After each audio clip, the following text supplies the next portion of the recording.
ఒక్క నిమిషం.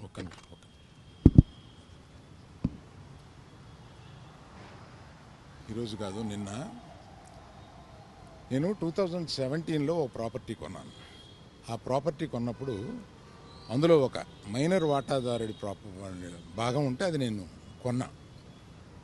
కొన్న తర్వాత అతను ఈడీ ప్రాబ్లం ఏదో ఉంది, అతను బ్యాంక్ లోను తీసుకుని అది ఏదో కట్టలేదు, దాని మీద అతనికి ఈడీ ఎంక్వైరీ ఉంది. ఆ ఈడీ ఎంక్వైరీ అక్కడ బుక్స్ ఆఫ్ అకౌంట్స్లో నా పేరు ఉన్నప్పుడు నన్ను ఈడీ వచ్చి అడిగితే బాధ్యతగా నేను ఒక సిటిజన్గా చెప్పాలి కదా, లా అబైడింగ్ సిటిజన్గా నేను వెళ్ళి దానికి ఎక్స్ప్లెనేషన్ ఇచ్చాను. దానికి సంబంధించిన అకౌంట్ అదే అడిగారు. అంతే తప్పితే దీన్ని మీడియాలో ప్రపోర్షనేట్గా కొంచెం పెద్దది చేసి చెప్పటం, వారు ఏదో ఒక ఎంక్వైరీ అడిగారు, నేను వెళ్ళి చెప్పి వచ్చాను. ఇంతకు తప్పితే నేను చెప్పేది ఏమీ లేదు. ఏమండి, అవన్నీ నేను ఒక కేసు అక్కడ ఈడీలో ఉన్నప్పుడు నేను ఇవన్నీ చెప్పడం కరెక్ట్ కాదు, చెప్పలేను. Thank you.